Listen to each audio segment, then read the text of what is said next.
Hello, hello, welcome, welcome, welcome, everyone.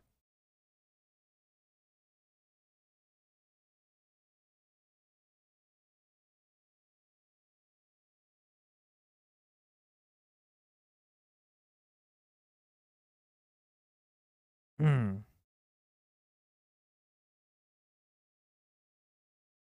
Welcome, everyone. Very good evening, all of you.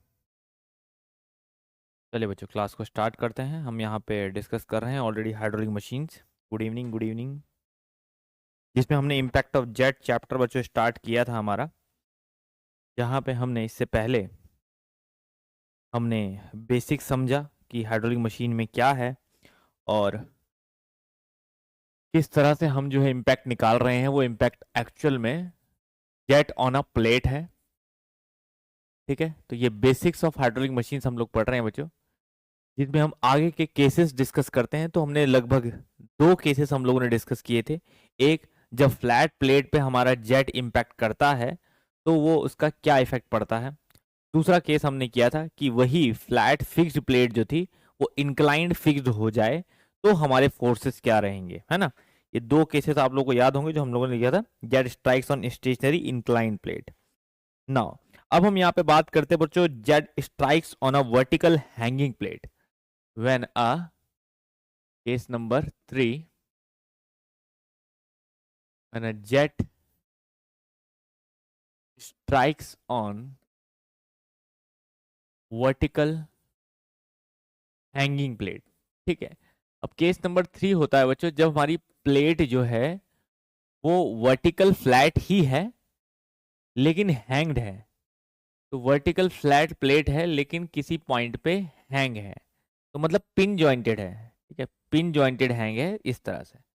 तो अगर ये strike करेगी तो it will means it will rotate, ये rotate कर सकती है, पिन है ना, तो इट विल रोटेट। तो अगर मैं यहां से जेट स्ट्राइक करता हूं,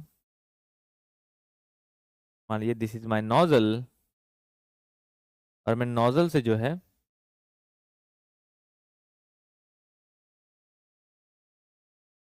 ठीक है, नोजल से मैं स्ट्राइक करता हूं ऑन द स्ट्रेट कुछ इस तरह से। तो मान लीजिए एम डॉट मेरा मास फ्लो रेट है और v1 वेलोसिटी से मैंने स्ट्राइक किया। ठीक है, वही बेसिक है बच्चों जो आप लोगों ने पढ़ा हुआ है। ठीक है ना, कुछ अलग चीज नहीं है। जो हमने करा था बस वही वही सोच के चलें, आप उसी हिसाब से करें। ठीक है ना, तो याद रखिएगा जेट हिंज्ड प्लेट है, हैंगिंग प्लेट या हिंज प्लेट भी बोलते हैं इसे। ठीक है ना, हैंगिंग प्लेट या हिंज्ड प्लेट भी बोलते हैं इसे। ये पिन करी हुई है हिंज प्लेट जो एक साइड से हिंज है इस तरह से। ठीक है, हैंगिंग प्लेट या हिंज प्लेट। तो जब हम इस तरह की हैंगिंग या हिंज प्लेट पे कैलकुलेशन करते हैं बच्चों, तो आपने अभी इससे पहले जो कैलकुलेशन की थी, अब देखो प्लेट जो है हमारी अगली पोजीशन क्या हो सकती है बच्चों, जिस पे ब्लेड चला जाएगा। ब्लेड हमारी नेक्स्ट पोजीशन ये हो सकती है कि मींस इसके साथ ब्लेड जो है वो कुछ इस तरह से हो जाए कि ये स्ट्राइक करे और ब्लेड इस तरह से हो जाए। तो एक हमारा पॉइंट कुछ ऐसा होगा, देखिएगा ध्यान से, कि ब्लेड हमारा इस तरह से हो जाएगा। तो इस तरह से जब हमारा ब्लेड हो जाएगा, थोड़ा सा मैं बड़ा कर लेता हूँ ब्लेड को तो दैट समझना आसान हो जाए। ठीक है, अगर मान लीजिए ब्लेड मेरा इसको टकराने के बाद ऐसे हो जाता है तो ये फ्लूइड मेरा किधर को जाएगा। ये फ्लूइड मेरा मान लीजिए कुछ यहां से मैं स्ट्रेट लेता हूं यहां, और यहां से ये यहां, और यहां से कुछ यहां। ठीक है, दो हिस्सों में डिवाइड हो जाएगा अगेन। ठीक है ना, यहाँ टकराएगा तो ये अगेन दो हिस्सों में इस तरह डिवाइड हो जाएगा। तो अब देखिए अगर मैं इस पॉइंट पे स्ट्राइक कह रहा हूं, ये मेरा स्ट्राइक करा इस पॉइंट पे, तो एक डायरेक्शन मेरी हो जाती है बच्चों नॉर्मल टू दी प्लेट। एक डायरेक्शन मेरी हो जाती है normal to the plate. This is the normal direction, ये नॉर्मल टू दी प्लेट है। ठीक है, तो अगर मैं normal to the plate again वापस निकालू बच्चों पिछले वाले केस की तरह, एफ एन नॉर्मल फोर्स, कितना नॉर्मल फोर्स होगा ऑन अ हिंज प्लेट। तो बच्चों नॉर्मल फोर्स बिल्कुल वही रहेगा जो आपने उस टाइम पढ़ा था। ठीक है ना, नॉर्मल फोर्स जो है वो बिल्कुल वही रहेगा जो आपने उस टाइम पढ़ा था। दैट इज योर, मान लीजिए थीटा का एंगल ऑफ टर्न लग रहा है ये, तो वो एफ एन कितना बनाएगा यहाँ से, ये एफ एन कितना बनाएगा, मान लीजिए ये एंगल हम लें और इसने जो टर्न लिया है यहाँ से यहाँ तक के बीच में, मान लीजिए दिस इज थीटा, इसको अगर हम थीटा बोल रहे हैं, तो ये क्या हो जाएगा बच्चों, देखो ये थीटा है, ये 90 है, ये 90 है, ये थीटा है, तो it will become 90 minus theta, है ना। ये 90 है, ये थीटा है, तो it will become 90 minus theta. ये 90 माइनस थीटा, ये 90 है, तो it will also become theta. होगा नहीं होगा, है ना। समझ रहे ना, ये थीटा है, देखो ना आप सिंपल देखो, अगर किसी को कंफ्यूजन हो रहा है ट्राइंगल में, तो देखो ये है, ठीक है, यहाँ से एक सीधी लाइन जा रही है, ये जहाँ पे टकरा रही है ये ऐसा है, और यहाँ से हम सीधा लाइन एक ऐसे कह रहे हैं कि 90 डिग्री। तो अगर मैं बोल रहा हूँ दिस इज थीटा, तो ये क्या हो जाएगा 90, ये थीटा है, ये 90 है, तो ये क्या हो जाएगा भाई 180 हुआ ना टोटल, 180 हुआ। ये 180 equal to theta plus 90 plus X हुआ, मान लीजिए, तो एक्स इजिकल टू क्या हो जाएगा 180 माइनस 90, 90 90 माइनस थीटा, तो ये हो जाएगा बच्चों 90 माइनस थीटा। अब ये 90 माइनस थीटा है और ये 90 है, तो वी ऑल नो दैट ये क्या हो जाएगा, ये 90 माइनस थीटा और ये 90 है, तो 90 minus 90 minus theta it will become theta. तो एक्चुअल में ये एंगल जो है वो थीटा हो जाएगा, ठीक है। तो बच्चों को यही कंफ्यूजन सबसे बड़ा होता है इसमें, कि इसमें ये एंगल जो है वो कितना हो जाएगा, ठीक है। क्लासेस के टाइम टेबल बच्चों मैं अभी दोबारा से ग्रुप में सेंड कर दूंगा, 2 क्लासेस चल रही हैं आपकी, थ्योरेटिकल एक एमसीक्यू, ठीक है। तो ये समझ लीजिए दिस इज योर थीटा, ये हमारा थीटा है, एफ एन जो लग रहा है।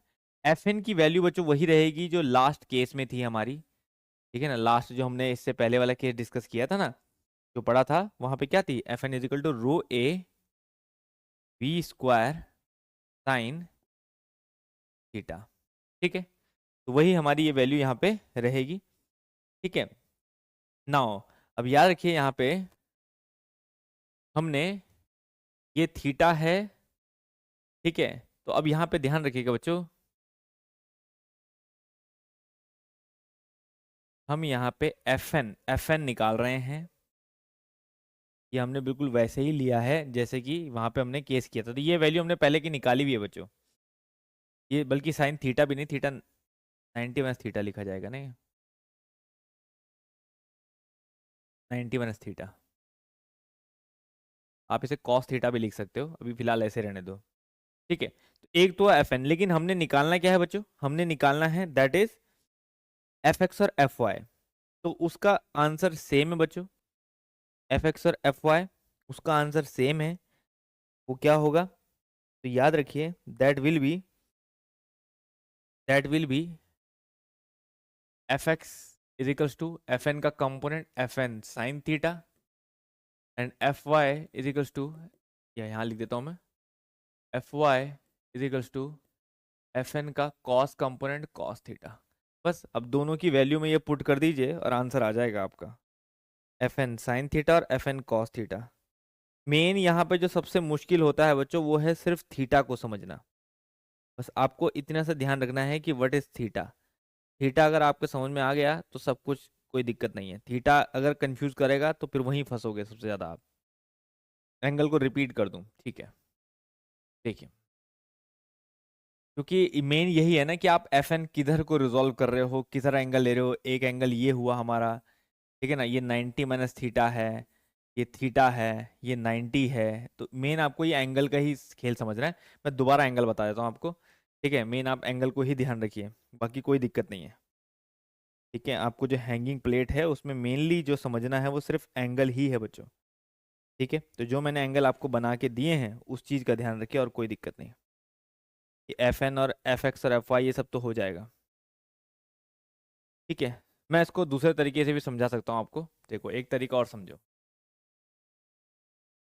एक तरीका इसमें और समझिए।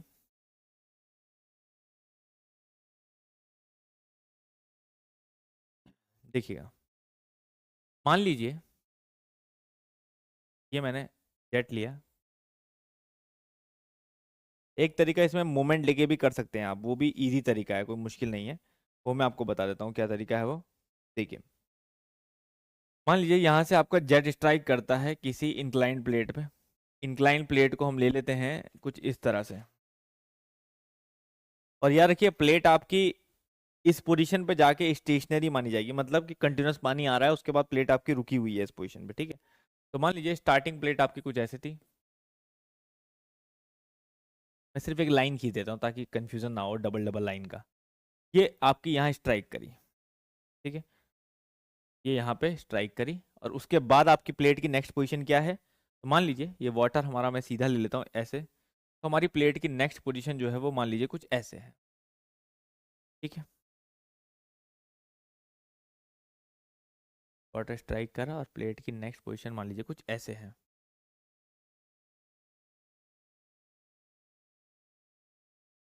ठीक है, अब देखिए, अब वाटर यहाँ स्ट्राइक करा ना, ये पोजीशन, ये, तो मैंने आपको क्या बोला, अगर ये एंगल ये थीटा जा रहा है, ये 90 है आपके हिसाब से साफ, तो ये क्या होगा, साफ साफ 90 माइनस थीटा होगा।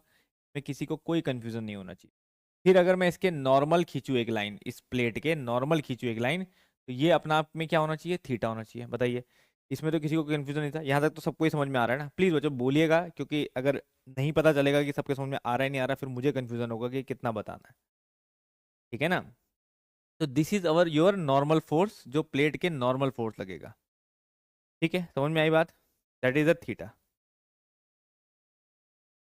That strike on vertical plate with stationary, that strike on vertical plate with stationary. Stationary नहीं बच्चे, स्टेशनरी ये पोजीशन नहीं है, हैंग है बस। लेकिन जब ये ऐसे जा रहा है तो तब ये रुक गया ना, अब इसके आगे ये घूम नहीं रहा है, मतलब कहने की बात ये कि घूम नहीं रहा है, इसलिए हम इसे स्टेशनरी कह रहे हैं कि इस पोजीशन पे जाके रुका हुआ है। मतलब ये सिर्फ ऐसे रोटेट कर सकता है जिसमें आपने स्ट्राइक किया और ये ऐसे रुका हुआ है बस। अब ये ऐसा नहीं है कि ये ऊपर चले गया और जेट सीधा निकल गया, इसलिए बोल रहे हैं उसे स्टेशनरी यहाँ पे हम, इस पोजिशन पे जाके वो रुक जा रहा है। क्लियर है, सिर्फ इसलिए बोल रहे हैं। समझ आ रही बात। तो देखिए, अब मान लीजिए v1 वेलोसिटी से आपने स्ट्राइक किया था। ठीक है, तो अगर मैं अब इसमें मोमेंट लेता हूं किसी एक पॉइंट से, मान लेते हैं इसमें कोई एक पॉइंट मान लेते हैं हम लोग, जैसे यहां से यहां तक का डिस्टेंस, मान लीजिए इसको वर्टिकल डिस्टेंस को मैं x ले लेता हूँ, यहां से यहां तक का वर्टिकल डिस्टेंस में x ले लेता हूँ, और यहां से यहां तक का इंक्लाइन डिस्टेंस को मैं y ले लेता हूँ, ऐसा। ठीक है, ये डिस्टेंस सबके समझ में आ रहा है।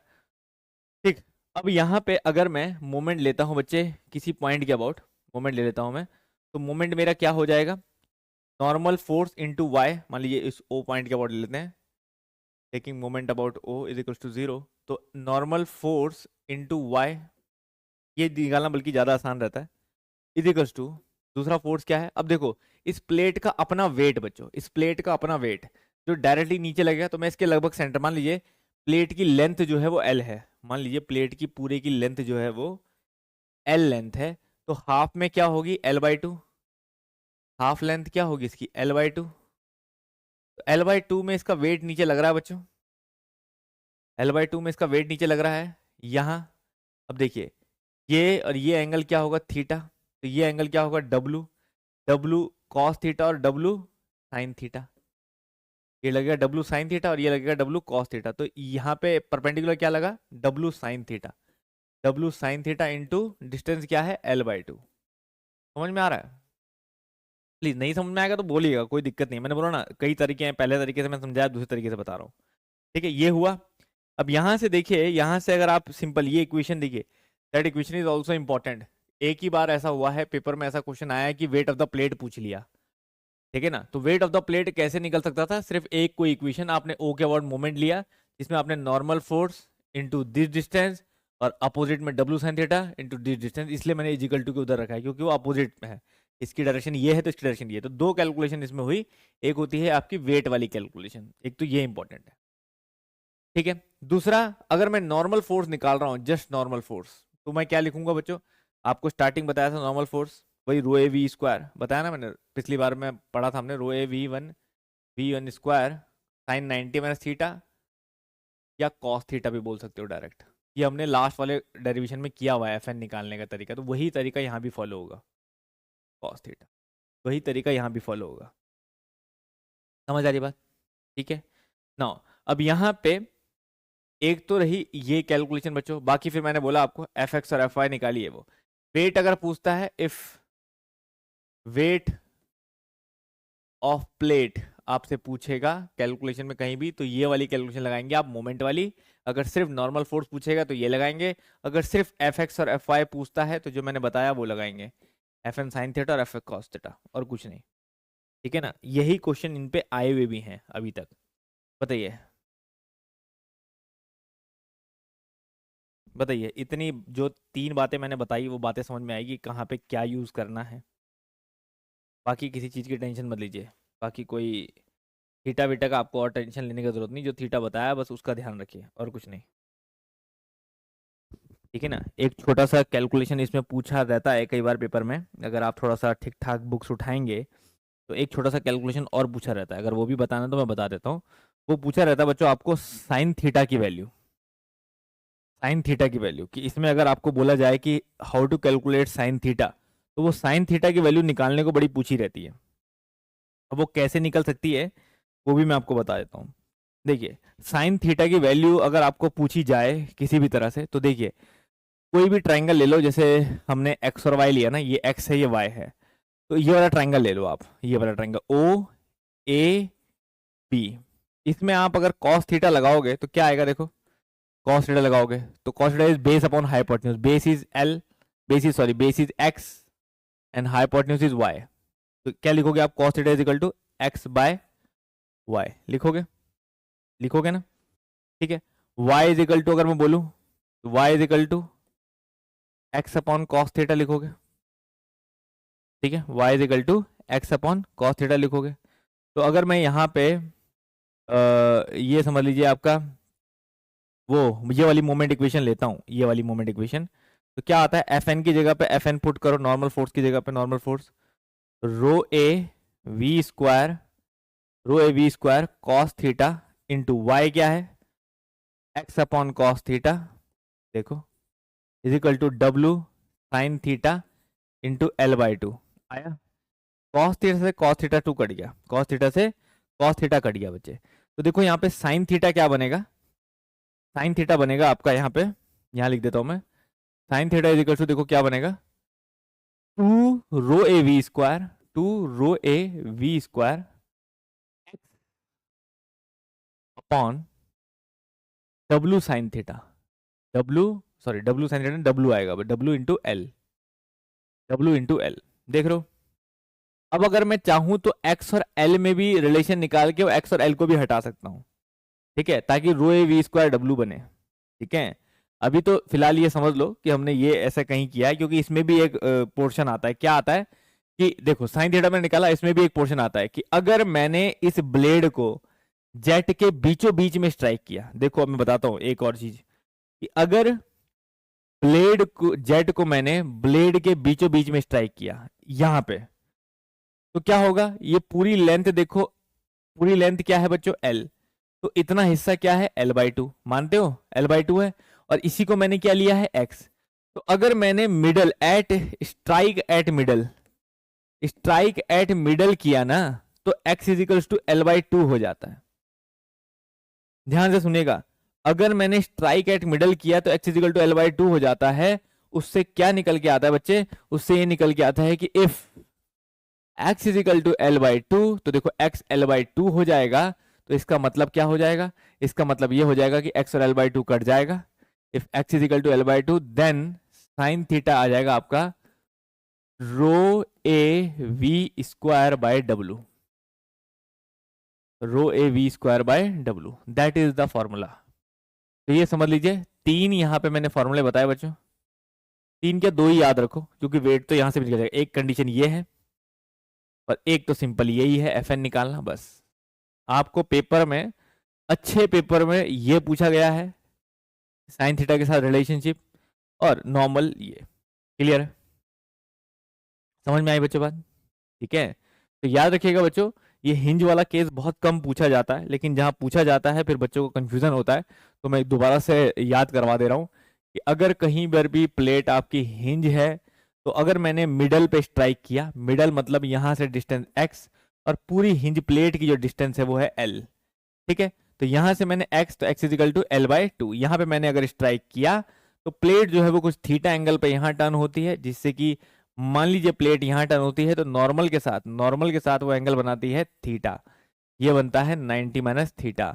तो ऐसे में ये जो एफ एन है ये हमने निकाला, और एफ एन के साथ हमने लिया यहां से यहां तक का distance, that is called y, और ये है एक्स, तो बस ये एक्स और वाई के साथ रिलेशन निकाला, और यहाँ से हमारा साइन थीटा जो निकल के आया वो आया rho A V square by W, क्योंकि सेंटर पे जो प्लेट का सेंटर है उस सेंटर पे हमारा ब्लेड ये एल है, तो ये एल बाई टू पे जो सेंटर पे ब्लेड है हमारी वो कम से कम यहाँ से उधर फोर्स लगा रही है W साइन थीटा, और ये है डिस्टेंस L/2। ठीक है, तो ये हमने जो है वो सॉल्व किया। क्लियर है? तो थोड़ा सा ठीक ठाक केस है ये, इसलिए कंफ्यूज करता है, बट याद रखिएगा। समझ आ रही बात? ठीक है, तो ये बच्चों मतलब बहुत कम चांस है कि आपसे ये रिलेशन वगैरह पूछा जाए साइन थीटा वाला, लेकिन जब केस कर रहे हैं तो सारे केस करते हुए चले ना हो। अब नेक्स्ट केस आता है बच्चों बहुत आसान, केस नंबर 4। केस नंबर 4 से बहुत आसान हो जाता है, वो आता है हमारे पास जेट स्ट्राइक होना,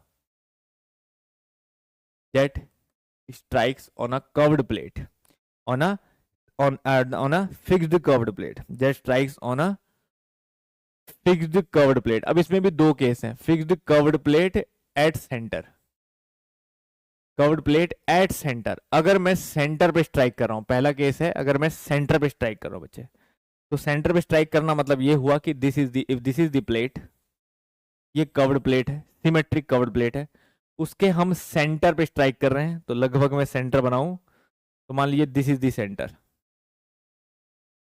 मान लीजिए ये सेंटर है, तो हमने सेंटर पे स्ट्राइक किया कुछ ऐसे, दिस इज द नोजल, ये हमने सेंटर पे स्ट्राइक किया, वही v1 वेलोसिटी से m dot mass flow rate. ठीक है, ठीक है, तो होगा क्या, सेंटर पे स्ट्राइक करेंगे तो फ्लूइड जो है वो यहां से आधा इधर निकल जाएगा ब्लेड एंगल पे, और आधा जो है वो इस ब्लेड एंगल पे ऐसे निकल जाएगा। ठीक है, ऐसे ही जाएगा फ्लूइड जो है हमारा वो ऐसे निकल जाएगा।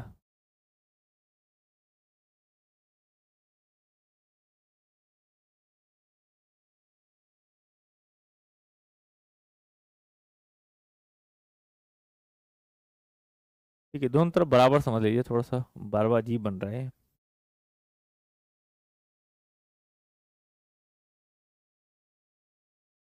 ठीक है, ऐसे मान लेते हैं कुछ ऐसे। ठीक है, ध्यान से समझिएगा, अब ये आसान केस है बच्चों, आराम से समझना है। अब मान लीजिए v1 वेलोसिटी से गया, और बाहर जो निकला वो किसी v2 वेलोसिटी से निकला।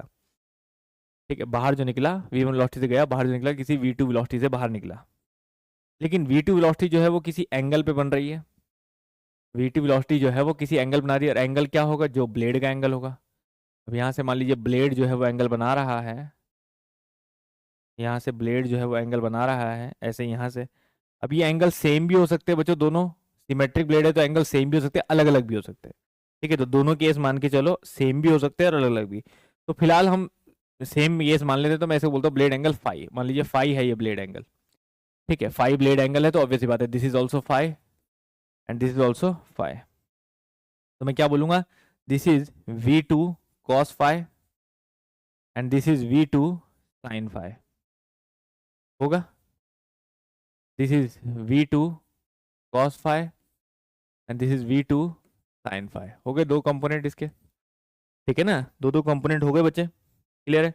मास फ्लो रेट कितना कितना गया दोनों तरफ, मास फ्लो रेट ऑब्वियसली बात है, मास फ्लो रेट कितना जाएगा, यहाँ से m डॉट जाएगा, तो यहाँ पे जो है वो m डॉट बाई 2 जाएगा, आधा इधर और आधा इधर, हाफ हाफ। ना बच्चों, अब सिंपल वही करो जो आपने सेकंड लॉ में सीखा है। सेकंड लॉ में क्या सीखा है, फोर्स निकालना। तो अगर मैं बोलूँ force along horizontal direction x, अगर मैं फोर्स अलोंग x बोलूंगा, तो स्टार्टिंग में m डॉट v1 क्या है, m डॉट v1 वेलोसिटी, ये गया माइनस क्या हुआ, हॉरिजॉन्टल डायरेक्शन में देखिए क्या फोर्सेस हैं, अगर हम देखें m डॉट बाई 2, पहला फोर्स, दोनों उल्टे डायरेक्शन में लग रहे हैं v2 तो दोनों क्या होंगे, माइनस होंगे, है ना, दोनों क्या होंगे, माइनस होंगे, मतलब माइनस v2 cos फाई, भाई अपोजिट है ना, ये डायरेक्शन ऐसे है, इसके अपोजिट ये है, तो ये दोनों क्या होंगे, माइनस होंगे। Minus v2 cos phi minus, sorry plus, minus m dot by 2 भी लिखना है, plus m dot by 2 minus v2 cos phi. होगा नहीं होगा, बताइए। ठीक है, तो देखो क्या बनेगा, f x equals to m dot v one minus, अब यहाँ से माइनस माइनस अंदर हुआ, plus m dot by 2 v two cos phi, अब ये minus minus minus plus m dot by 2 v two cos phi, how much it is, it will become fx is equal to m dot v1 plus plus दोनों क्या हो गए, दोनों बन गए plus m dot v2 cos phi, ठीक है ना भाई, ऐड हो जाएंगे, ऐड हो जाएंगे, तो ऐड हो जाएंगे तो क्या बनेगा ये m डॉट v1 और m डॉट v2। अगर इफ, देखो पहला केस तो ये बना, अगर ये दोनों वेलोसिटी अलग अलग है तो it will become m dot common v1 plus v2 cos phi. अगर मान लीजिए हमारा फ्रिक्शन नहीं है, फ्रिक्शन लेस है ब्लेड, फ्रिक्शन लेस ब्लेड है, तो वेलोसिटी का कोई लॉस नहीं होगा, इसका मतलब v1 इजिकल टू v2 होगा। और अगर मैं ऐसा लेता हूं तो fx will become m dot v1, मान लीजिए इसको मैं v ले लेता हूं कोई, तो fx बनेगा m dot v1 plus cos phi, 1 plus cos phi, and this is the formula. इसको अगर रो ए वी लिख दूं मैं, fx equals to rho A V square 1 plus cos phi. तो बच्चों मेनली आपको यही याद रखना है, that is the formula, f x equal to rho A V square 1 plus cos phi. बताइए समझ में आ गया? सिंपल देख लो, सब कैलकुलेशन, कैलकुलेशन बच्चों इंपॉर्टेंट नहीं है आपके पेपर के लिए, अभी के लिए तो इंपॉर्टेंट नहीं है, लेकिन सिर्फ करके इसलिए दिखा रहा हूं कि आपके चीजें समझ में आ जाएं कि अच्छा ये क्यों हुआ है और कैसे हुआ है।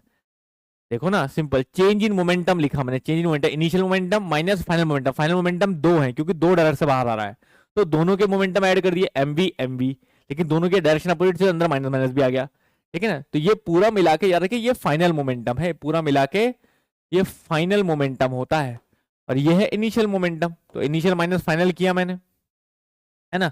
बस ये आपके सामने है एफ एक्स। नाउ अब मैं एफ एम एफ वाई निकालू तो देखो, अब मैं एफ वाई निकालू तो, अगर मैं एफ वाई निकाल रहा हूं तो एफ वाई क्या होगा बच्चे, एफ वाई निकाल रहा हूं तो एफ वाई क्या होगा, देखो इनिशियल मोमेंटम क्या है, क्या वर्टिकली कोई डायरेक्शन है इनिशियली, नहीं है ना, तो जीरो, माइनस अंदर क्या होगा, अंदर वर्टिकली देखो m dot by two v two sin phi, ऊपर जा रहा है v2 साइन फाई, ठीक है, माइन प्लस प्लस नीचे जा रहा है, अपोजिट डायरेक्शन हो गई, देखो ये दोनों की तो सेम थी डायरेक्शन, इसलिए दोनों माइनस माइनस आए थे, यहाँ एक ऊपर जा रहा है, अगर मैंने ऊपर जाने वाले को पॉजिटिव तो नीचे जाने वाले को नेगेटिव लूंगा, minus plus m dot by to minus का v2 साइन फाई, क्या हो जाएगा बच्चों, देखो क्या हो जाएगा अपने आप ही, ये तो गया अपने आप ही, ये जीरो ये इससे कट जाएगा, F Y is equal to zero आ गया बच्चों। तो यही तो खास बात है हमारी कर्व्ड ब्लेड की, कि कर्व्ड ब्लेड में कोई वर्टिकल फोर्स नहीं होता, और वर्टिकल फोर्स नहीं मतलब नो थ्रस्ट, ठीक है ना, कोई भी वर्टिकल फोर्स यहाँ पे पैदा नहीं हुआ है, समझ आ रही बात। तो ये सबसे ज्यादा बेस्ट केस हो जाता है कि हमारा इस तरह का, इसीलिए हम लोग इम्पल्स टरबाइन में जहां वेलोसिटी का हमारे पास ज्यादा होता है वैल्यू, वहां हम यही वाला केस यूज करते हैं। Now move ahead, case number 4 बच्चों, 4-5, केस नंबर 5। अब हम क्या करते हैं, अब ये यही सेम केस लेंगे, jet strike on a curved plate, jet strike on a fixed curved plate, fixed curved plate, jet strike on a fixed curved plate. मैं जैसे ही खत्म होगा ये फिक्स्ड प्लेट वाला केस, मैं आपको लास्ट जो बता दूंगा बस आपको वो याद रखना है। तो jet strike on a fixed curved plate at the centre नहीं बच्चों, इस बार at the tip, at the tip मतलब हो जाता है टेंजेंशियली, इस बार हमने टेंजेंशियली फ्लो कराना है एट द टिप। अब देखो एट द टिप का मतलब हो जाता है कि अगर मैं यहाँ पे ब्लेड ऐसे लेके चला हूं, if this is my blade, तो थोड़ा ब्लेड अच्छे से नहीं बनाए, देखो ये ब्लेड है, तो इस बार मैं फ्लो कराऊंगा बच्चे, फ्लो कराऊंगा मैं एट द टिप,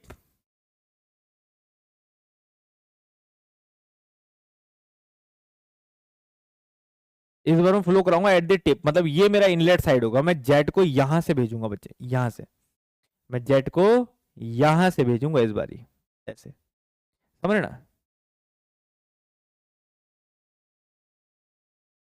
जेट जो है मेरा वो यहां से जाएगा, स्ट्राइक करेगा यहां से, तो this will be my v1। फिर क्वेश्चन में क्या पूछता है मैं अभी रविंद्र जी अभी बताऊंगा, जस्ट क्लास जैसे ये टॉपिक खत्म होगा, ये लास्ट केस है, ये जैसे ही खत्म होगा फिर मैं आपको बताऊंगा कि पूछता क्या है पेपर में, क्लियर है। अब देखो बहुत सिंपल है कि मान लीजिए मैंने जेट को यहां से भेजा, तो अब यहां पे भी मैंने कोई ना कोई एंगल बना के भेजा होगा बच्चे, तो मैंने जब किसी एंगल पे गया, तो मान लीजिए थीटा एंगल पे गया, तो ऑब्वियसली बात है इसके दो कंपोनेंट टूटेंगे। एक कंपोनेंट होगा इसका ये, that is called V1 cos theta, और एक कंपोनेंट होगा इसका इधर वर्टिकल कंपोनेंट, है ना, यहाँ आएगा। लेकिन इसको चाहो तो आप यहाँ बना सकते हो V1 साइन थीटा, कोई दिक्कत नहीं है। ठीक है, बनाना चाहो तो आप यहाँ बना लो, ये यहाँ बना लो, एक ही बात है। वेक्टर क्लोज डायग्राम बनाओगे तो वहां बना लो। ठीक है, कई लोग यही बनाते हैं, जैसे हम वर्टिकल करते हैं, हॉरिजॉन्टल कंपोनेंट वर्टिकल कंपोनेंट, बस सिंपल। अब देखो यहां से बाहर निकलेगा बच्चों, अब ये एंगल तो बना रहा था, मान लीजिए दिस इज द सेंटर, ये सेंटर है, तो मान लीजिए ये ब्लेड एंगल तो यहाँ बन रहा था बच्चों थीटा, और यहाँ जो ब्लेड एंगल बन रहा है मान लीजिए वो है अलग, दैट इज कॉल्ड फाई, ये फाई है। तो अगर मैं इस फाई को देखूं तो ब्लेड जो जेट है वो यहाँ से टेंजेंशियली इस ब्लेड के अलॉन्ग निकला और यहाँ से जो है वो बाहर निकला। मान लीजिए V2 वेलोसिटी के साथ बाहर निकला, पर इसने जो एंगल बनाया वो फाई बनाया, ब्लेड एंगल। तो यहाँ क्या जाएगा, V2 कॉस फाई और V2 साइन फाई, सिंपल बच्चों। ठीक है, चाहो तो आप इधर ही बना सकते हो V2 साइन फाई भी, कोई दिक्कत नहीं है। ठीक है, नाउ अब देखो बच्चों, सेम कोई फंडा अलग नहीं, एक्स डायरेक्शन में। एक्स डायरेक्शन में देखूं तो क्या है, mass flow rate m dot, लेकिन वेलोसिटी क्या एक्स डायरेक्शन में, एक्स डायरेक्शन में बच्चों ये वेलोसिटी, हॉरिजॉन्टल वेलोसिटी कौन सी है, ये V1 कॉस, डायरेक्शन रखना है इधर को, m dot V1 cos theta इधर गई। ठीक है, माइनस m डॉट, अब तो मास फ्लो रेट हाफ नहीं होगा क्योंकि इधर से जा रहा है, m डॉट ही जाएगा इधर भी, m डॉट इधर से गया मास फ्लो रेट, तो यहां से भी बच्चों बीच में तो कहीं गया नहीं, m डॉट ही गया यहां से भी इधर, तो यहां से इधर गया m डॉट, लेकिन ये V2 cos फाई की डायरेक्शन देखो उल्टी है, इसकी ऐसे है तो इसकी उल्टी है, तो मैं क्या लिखूंगा, minus of V2 cos phi लिखूंगा बच्चे। बहुत सिंपल है, सिंपल मैथमेटिक्स फिजिक्स है। m dot V1 cos theta minus minus plus m dot V2 cos phi बच्चों, आएगा नहीं आएगा बताओ, ये लिखा जाएगा नहीं जाएगा, ऐसा लिखा जाएगा ना, समझ आ रही है बात, सिंपल। ठीक है, अब यहाँ पे भी सेम वही कंडीशन, आपकी मर्जी है बच्चों, अगर आप V1 V2 बराबर कहते हो तो कॉमन ले लो, नहीं बराबर कहते हो तो सॉल्व करो, है ना। अगर मैं V1 इजिकल टू V2 कहता हूं, तो अगर फ्रिक्शन लेस दिखाता हूं मैं अपनी ब्लेड को, तो मतलब मैं कहूंगा वेलोसिटी में कोई चेंज नहीं हुआ है, तो ऐसे में मेरी फ्रिक्शन लेस ब्लेड है तो V1 V2 है, तो Fx क्या हो जाएगा, Fx equal to m dot V हो जाएगा, और it will become cos theta plus cos phi हो जाएगा। और इसमें भी अगर मैं चाहूं तो एक और काम कर सकता हूं, अगर मैं थीटा और फाई को भी बराबर कर दूं, अगर मैं ब्लेड को सिमेट्री भी ले लूं, सिमेट्रिकल ब्लेड ले लूं, तो एक काम और हो जाएगा कि थीटा इजिकल टू भी फाई के बराबर हो जाएगा, तो Fx मेरा तब क्या बन जाएगा, m dot V cos theta plus cos theta 2 cos theta, तो it will become Fx equals to 2m dot V cos theta, तब ये बन जाता है। वैसे रिलेशन ये रहता है, बताइए कोई कंफ्यूजन यहाँ पे, cos theta plus cos phi, simple, clear है, ये बात समझ में आ गई। और अगर मैं ले लूं इसमें बच्चे वर्टिकल का Fy क्या हो जाएगा देखो, Fy में m डॉट स्टार्टिंग में वेलोसिटी क्या है, V1 sin theta, vertical velocity है इस बार, तो m dot V1 sin theta is the vertical velocity, minus इधर क्या है देखो, सेम डायरेक्शन है बच्चों, V2 साइन फाई, तो सेम डायरेक्शन है तो सेम चीज रहेगी, m dot V2 sin phi, कोई माइनस साइन नहीं आएगा, सिंपल। तो अपने आप में क्या बना, Fy will become m dot V1, अब V1 V2 कॉमन ले लूं तो m dot V sin theta minus sign phi. ठीक है, अगर मैंने V1 इजिकल टू V2 लिया तो एक तो रहा ये फॉर्मूला, दूसरा तो क्या थीटा इजिकल टू फाई ले लिया, तो फिर क्या हो जाएगा बच्चों, इफ ब्लेड इज सिमेट्रिक। अब देखो अब कहानी बदल जाएगी, अगर ब्लेड सिमेट्रिक कर दिया, थीटा इजिकल टू फाई कर दिया, बताओ खत्म, आंसर 0। ठीक है ना, अगर थीटा इजिकल टू फाई कर दिया तो फिर मेरा ब्लेड 0 हो जाएगा बच्चे, साफ। अगर थीटा इजिकल टू फाई कर दिया मैंने इस केस में, तो ऑटोमेटिकली मेरा अब देखो ब्लेड में कोई लॉस नहीं हो रहा, कुछ नहीं हो रहा, तो वर्टिकल में भी कोई 0 हो जाएगा सब कुछ। कब, अगर थीटा इजिकल टू फाई कर देता हूं तो it will also become 0। Clear है बच्चों। नाउ अब देखिए, ये मैंने आपको केस करा दिए सारे फिक्स्ड ब्लेड वाले। नाउ अब मैं यहाँ पे एक शॉर्ट ट्रिक कर देता हूँ, short trick, easy to learn. क्या? Impact of jet on a fixed blade. ठीक है, अब ऐसे ही आप मूविंग ब्लेड का बना लीजिएगा एक, जब मैं कराऊंगा। अभी impact of jet on a fixed blade, अगर फिक्स्ड ब्लेड की बात कर रहे हैं बच्चों, तो फिक्स्ड ब्लेड में पहला केस मेरा आया, that is fixed flat blade. Second case आया मेरा fixed inclined, fixed flat inclined blade, fixed flat inclined blade. तीसरा केस मेरा आया fixed flat hinged blade. And चौथा केस मेरा आया that is fixed curved blade. अब इसमें दो केस आए, at centre, fifth case fixed curved blade at tip. ठीक है, टिप पे स्ट्राइक करा और सेंटर पे स्ट्राइक करा। तो ये है बच्चों हमारे केस। तो आपको जो रिजल्ट पूछे जाते हैं वो रिजल्ट इसी बेसिस पे आपको बताने होते हैं, जो मैंने आपको सब याद करवाए हैं। तो सबसे पहला केस मैंने क्या बताया है, बस ये याद रखो बच्चों, ये पूछे जाएंगे। अब चाहे मैंने कितना भी डेरिवेशन कराया हो, वो सब नहीं पूछा जाएगा। जो पूछा जाएगा वो ये पूछा जाएगा कि अगर मैं यहाँ पे बोलूँ आपको, तो फिक्स्ड प्लेट में आपको एफ एक्स इजिकल टू याद रखना है बच्चों, rho A V square, that is the main formula जो आपको याद रखना है। और एफ वाई होता है इस केस में 0। ठीक है, पहला केस फिक्स्ड फ्लैट प्लेट का। ठीक है, उसके बाद मैंने इंक्लाइन प्लेट लिया, तो मैंने आपको याद करवाया एफ एन इजिकल टू, सबसे पहले नॉर्मल फोर्स पेपर में पूछा जाता है, rho A V square sine theta, rho A V square sine theta, सबसे इंपॉर्टेंट एफ एन। उसके बाद चाहे आप एफ एक्स एफ एन निकाल दीजिए, उसको आप ऐसे लिख दीजिए, f x equal to F N sign theta, f Y is equal to F N cos theta. ये आप याद रख लीजिए चाहे, ठीक है ना, ये आप याद रख लीजिए, ऐसे ही अपने आप ही मिल जाएगा आपको, फिर ये पुट ही तो करना है बस वैल्यूज में, ऐसे आसान है याद रखना। ठीक है, तीसरा केस हमने बोला बच्चों हिंज वाला, तीसरा केस हमने बोला हिंज वाला। तो उसमें मैंने आपको एक तो साइन थीटा की वैल्यू, बाकी रो एफ एन तो वही है, f n is equal to rho A V square cos theta, cos theta क्यों, साइन 90 माइनस थीटा था यहाँ ना, कॉस थीटा, तो एक तो यही है। और दूसरा एफ एक्स एफ वाई भी यही रहेगा, लेकिन यहाँ मैंने इंपॉर्टेंट बताया आपको साइन थीटा का फॉर्मूला, वो क्या बताया मैंने आपको, rho A V square by W. और इसके पीछे कारण क्या था, इसके पीछे जो आपको याद है वो ये है कि हमारा एक्स जो था वो एल बाई 2 था, याद रखिए। ठीक है, और डब्लू जो था वो वेट था। थोड़ा सा लिख लीजिएगा इसकी कहानी, ताकि आपको पता रहे, चाहे तो डायग्राम बना सकते हैं आप अपनी याददाश्त के लिए कि ये और ये, जिसमें आपको पता रहे कि स्ट्राइक अगर मैंने सेंटर में किया है तो डिस्टेंस ये एल बाई 2 है और वही एक्स के बराबर है, और ये जहाँ स्ट्राइक कर रहा है उसका इंक्लाइन डिस्टेंस वाई है, इस टाइप से। तो आपको थोड़ा सा ध्यान रह जाएगा कि हाँ क्या था कैलकुलेशन वगैरह ना, इस टाइप से। समझ में आए बात? तीसरा केस हमने यहाँ करवाया बच्चों आपको, दैट इज कर्व्ड ब्लेड के केस में, जब कर्व्ड प्लेट के सेंटर में स्ट्राइक कर रहा है, सेंटर में स्ट्राइक कर रहा है, तो एफ एक्स इजिकल टू क्या लिखवाया हमने, f x equal to m dot v, या रो ए वी स्क्वायर लिख सकते हैं आप यहाँ पे। ठीक है, अगर सभी रो ए वी स्क्वायर लिख रहे हो, रो ए वी स्क्वायर ही लिखो, रो ए वी स्क्वायर। ठीक है, rho A V square 1 plus cos phi. ठीक है, ये कैसे कंडीशन में आया, जब हमारा v1 इजिकल टू v2 था और थीटा इजिकल टू, ये तो खैर जरूरत ही नहीं है फाई की, एक ही बात है,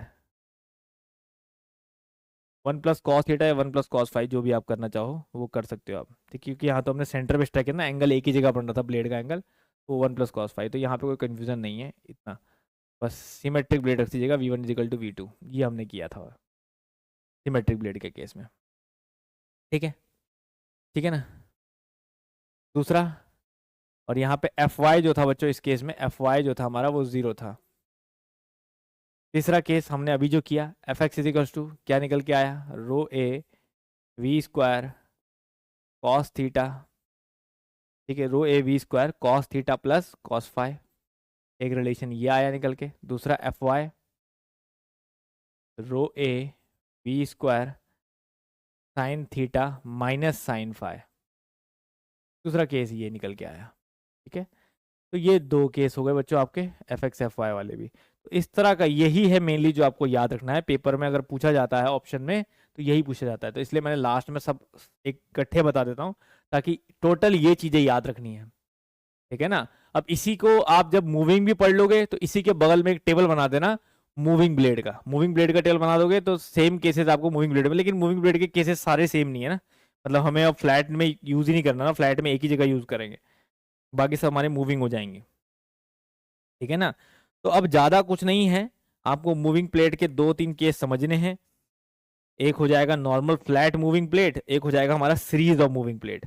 तो बस वो आप अप्लाई करेंगे तो आपके केस या इसी में ऐड कर लेंगे बाद में 6 और 7वां केस, तो आपका इम्पैक्ट ऑफ जेड की कहानी जो है वो समझ में आ जाती है। क्लियर है बच्चों, समझ में आई बच्चों बात इतनी? तो इतना पहले रखिएगा बच्चों, that is called our fixed blade का केस। क्लियर है? तो आप समझ गए सब लोग कि क्या पूछता है और क्या आंसर आपको करना है। सबके डेरिवेशन मैंने साथ साथ बता दिया आपको। ठीक है, ओके।